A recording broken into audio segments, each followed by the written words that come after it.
Hello friend, जय हिंद। मैं मोहम्मद रहीम।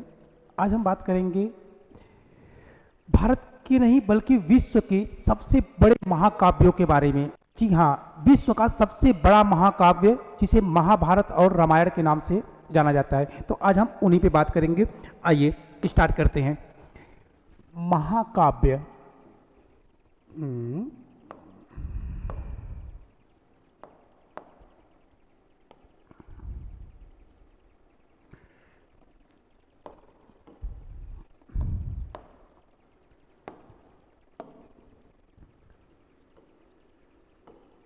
महाकाव्य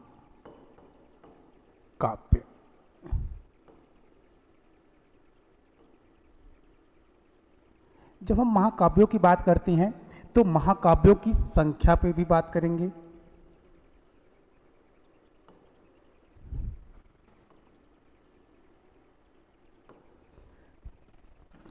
पहला हमारा है कौन सा? सबसे पहले संख्या, कितने महाकाव्य है? 2। पहला है रामायण। यहाँ पे रामायण ना लिखें क्योंकि रामायण में कम मैटर, महाभारत में ज़्यादा। सबसे बड़ा तो वैसे भी महाभारत है।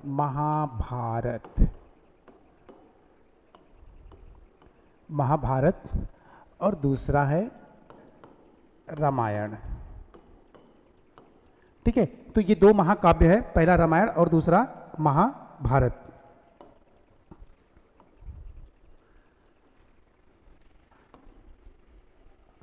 दोनों के रचनाकार के बारे में थोड़ा सा पहले जान लें। अगर हम रचना की बात करें तो इसकी रचना नहीं कह सकते हैं, संकलन। कौन? वेद व्यास। और इसके कौन है? इसके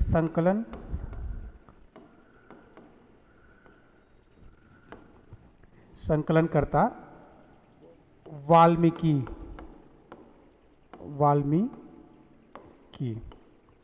ठीक है, ध्यान दीजिएगा, महर्षि वेदव्यास और महर्षि वाल्मीकि पूरा नाम है। नाम थोड़ा सा मुझे दिक्कत होता है इसलिए मैंने साथ में लिखा। संकलनकर्ता कौन है? वेदव्यास। महर्षि वेदव्यास किसके? महाभारत के। और रामायण के संकलनकर्ता कौन है? महर्षि वाल्मीकि। ठीक है, ये कब किए थे? तो ये किए थे लगभग 400 एडी में। 400 एडी यानी कि गुप्त काल में इसका संकलन हुआ था। किस काल में? गुप्त काल में।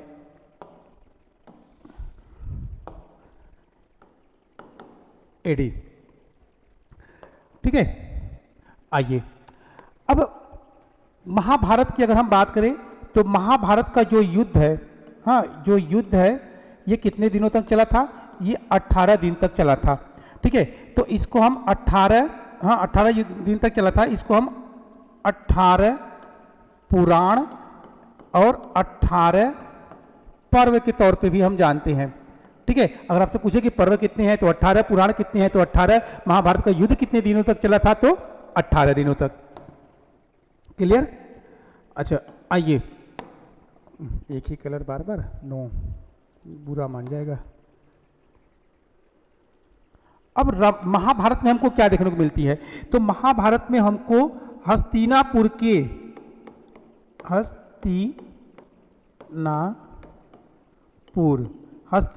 के कुरु राजवंशों की कहानी हमको देखने को मिलती है। कुरु राजवंश से जुड़ा हुआ है कौन? महाभारत। अब कुरु राजवंश में कौन है? तो कुरु राजवंश में एक तरफ कौरव तो दूसरे तरफ जो है पांडव। ये धर्म और अधर्म का युद्ध लड़ा जा रहा था। कौन सा? महाभारत का युद्ध। ये कहाँ का था युद्ध? किस जगह का? तो ये हस्तिनापुर का था। हस्तिनापुर में ही कुरु वंश शासन करते थे। कुरु वंश के राजा जो है कि शासन करते थे, वहां पे रूल किया करते थे। ठीक है, तो आइए जो है इसमें थोड़ा सा देखते हैं कि इसके अंतर्गत हमको क्या देखने को मिलता है। प्रारंभ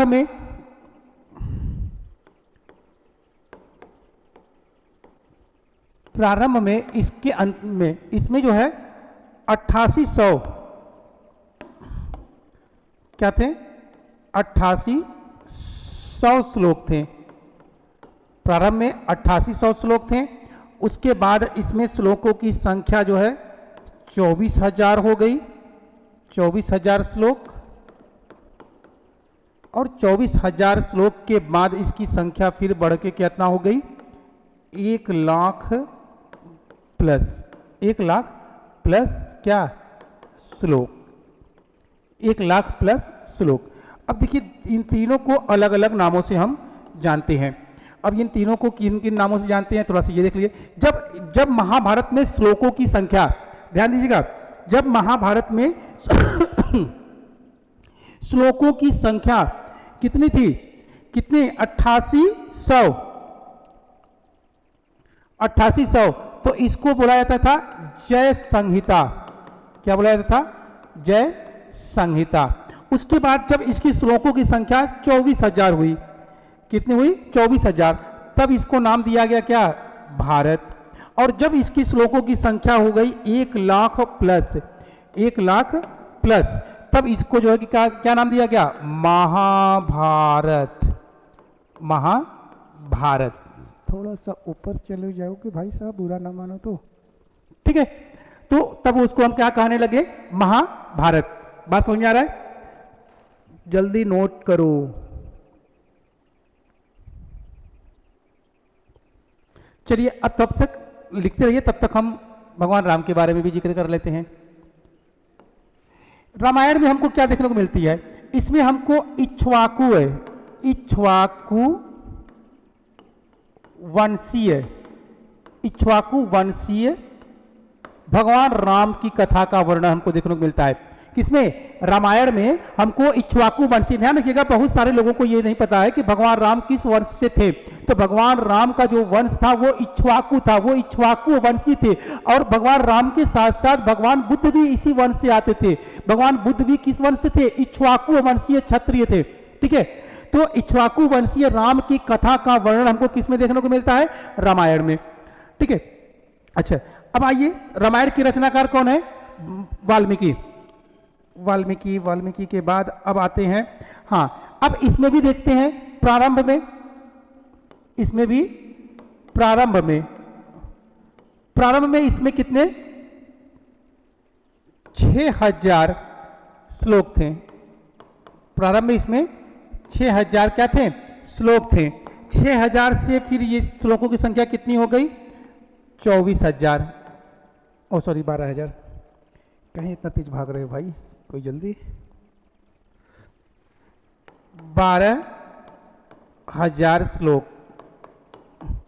और 12,000 से बढ़कर फिर श्लोकों की संख्या कितनी हो जाती है, फिर श्लोकों की संख्या हो जाती है 24,000, ठीक है। ये महाभारत का है। तो महाभारत में श्लोकों की संख्या और यहाँ पे श्लोकों की संख्या, दोनों को ध्यान दीजिए, दोनों को ध्यान दीजिए और अच्छे से याद भी कर लीजिए। केवल ध्यान देने से बातें नहीं बनेगी। हो गया? अच्छा, अब आइए, हाँ ये हो गया। अब देखिए वाल्मीकि क्या, थोड़ा सा और हम थोड़ा से आपको वाल्मीकि के बारे में बताने का प्रयास करेंगे। वाल्मीकि का जो अर्थ है, वाल्मीकि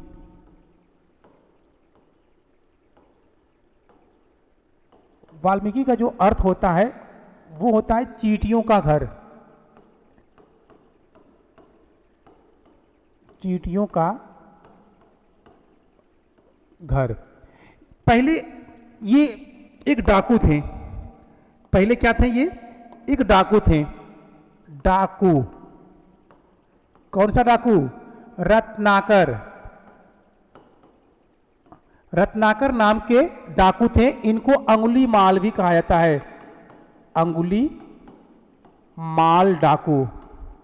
यानी कि ये जिस जगह पे रहते थे, एक जंगल में रहते थे, उस जंगल से कोई भी व्यक्ति सफर करता था, उसको मारकर, उसकी अंगुलियों को काटकर, उसकी अंगुलियों की माला बनाकर ये पहनते थे। इसलिए इनको इतिहास में अंगुली माल डाकू के नाम से भी ये फेमस है या प्रसिद्ध है, ठीक है। तो रत्नाकर नाम से किसको जाना जाता था, तो वाल्मीकि को। वाल्मीकि ने किसकी रचना की थी, रामायण की। कब की थी, लगभग 400 AD, यानी कि वो समय था गुप्ता डायनेस्टी, यानी कि गुप्त काल, ठीक है, वो गुप्त काल का समय था, गुप्त काल का दौर था। साथ में महाभारत की अगर हम बात करें तो महाभारत का भी संकलन 400 एडी में हुआ था। इसके संकलनकर्ता जो थे वो वेद व्यास थे। वेद व्यास ने महाभारत के साथ साथ वेदों की भी रचना की। चारों वेदों के रचनाकार कौन है? वेद व्यास है। ठीक है, अच्छा, महाभारत की अगर हम बात करें तो महाभारत का युद्ध टोटल 18 दिन तक चला था। इसे 18 पुराणों में भी बांटा गया है। 18 पुराणों के साथ साथ इसको हम 18 पर्व के तौर पे भी जानते हैं। इसी 18 पर्व में जो छठवां पर्व है वो भीष्म पर्व है, और इसी भीष्म पर्व में भगवत गीता का उल्लेख है। भगवत गीता में पहली बार भगवान विष्णु के अवतारवाद की बात की गई है। पहली बार भगवान विष्णु के 10 अवतारों को दिखाया गया है। जब वो महाभारत का युद्ध चला था तो वो अपने उन मुख्य 10 अवतारों को किसके सामने प्रस्तुत करते हैं? अर्जुन के सामने। ठीक है, तो ये सारी चीजें हमको कहां पे देखने को मिलता है? महाभारत के अंदर। अच्छा, महाभारत के अंदर ये देखने को मिलता है ये पुराण। अब हम पुराणों में इस महाभारत के बारे में हम थोड़ा सा और एक चीज का जिक्र करेंगे। पहले इसको आप नोट नहीं किए तो पहले नोट कर लीजिए। अबे भागना है, इतना बड़ा ग्रंथ होके भागते हो। चलो, स्क्रीनशॉट लेना है लीजिए, अदरवाइज मैं आगे बढ़ूं। देखिए, अब हम पुराण के थोड़ा सा जिक्र कर देते हैं। पुराण हमने पिछले लेक्चर में पुराण के बारे में जिक्र किया, मगर कुछ चीजें अधूरा रह गया, मैं इसको यहीं पर पूरा कर देता हूं। पुराणों की अगर हम बात करें तो पुराणों की संख्या कितनी है?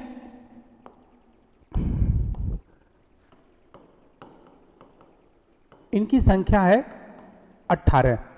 इसका अर्थ क्या होता है? पुराण का अर्थ क्या होता है? तो अर्थ होता है पुराना आख्यान। पुराना आख्यान।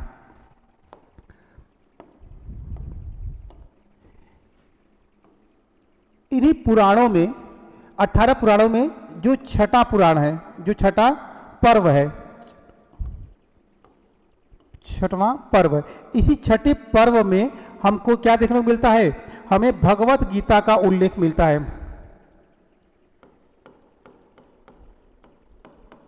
भगवत गीता,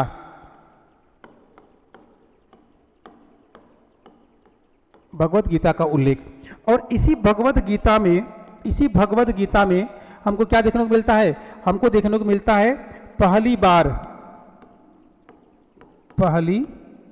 बार, यानी कि कह सकते हैं कि सर्वप्रथम पहली बार हमको अवतारवाद का उल्लेख मिलता है।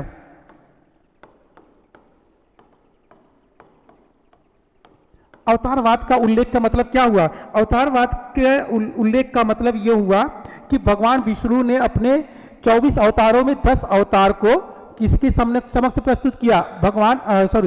अर्जुन के। ठीक है, 10 अवतार। देखिए, 24 अवतार टोटल हैं, मगर उसमें मुख्य जो है वो कितने हैं? वो 10 अवतार हैं। ठीक है, जिसमें पहला कल्कि अवतार, अंतिम जो है बुद्ध का अवतार, और आने वाले भविष्य का जो अवतार है वो, क्या मैं बोल दिया यार, हाँ, इन 10 अवतारों में जो पहला अवतार है वो मत्स्य यानी मछली का अवतार है। ठीक है, अंतिम अवतार बुद्ध का है, आने वाला जो अवतार है वो कल्कि अवतार है। कल्कि मतलब आने वाले कल का अवतार। ठीक है, तो इस तरह से जो है कि हमको यहाँ पे जिक्र देखने को मिलता है। अच्छा, हमने इसके बारे में तो पिछले लेक्चर में हमने बताया है, एक बार उसको जरूर देखिएगा, मगर जो मेन पॉइंट से हमने इसके बारे में यहाँ पर इसको जिक्र किया, थोड़ा उस पर हम डिस्कस कर लेते हैं। देखिए, कुछ राजवंश भारत के अंदर हमको देखने को मिलते हैं। कुछ राजवंश दिख रहा है ना? ठीक है, तो हम 3 राजवंशों के बारे में बात करेंगे। सबसे पहले हम मौर्य राजवंश की बात करेंगे। मौर्य वंश के बाद अंतिम रूप से हम बात करेंगे गुप्त वंश,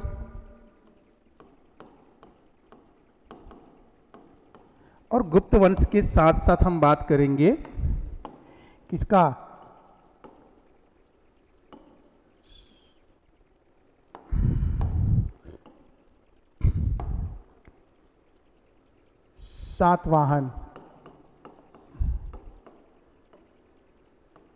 सातवाहन और शुंग राजवंश।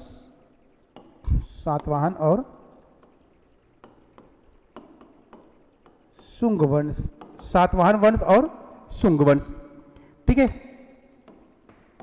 अब देखिए यहाँ पे जो क्वेश्चन आपसे पूछे जाएंगे तो वो क्या पूछे जाएंगे, थोड़ा इस पर नजर रखिएगा कि जब हम पुराणों की बात करते हैं तो पुराणों में हमको क्या मिलता है, पुराणों में हमको 6ठी शताब्दी ईसा पूर्व की बात की इतिहास के बारे में हमको उल्लेख देखने को मिलता है। बहुत सारे जो जितने भी उस समय राजवंश हुआ करते थे वो सारे राजवंशों के बारे में यहाँ पर हमको उल्लेख देखने को मिलता है। अब बात यहाँ पे ये है कि कौन सा राजवंश में, किस पुराण में कौन सा राजवंश का उल्लेख हमको देखने को मिलता है। अब यहाँ पे है मौर्य वंश। मौर्य वंश में का जो संबंध है वो विष्णु पुराण से है। किससे है? विष्णु पुराण से है। ये विष्णु पुराण से है।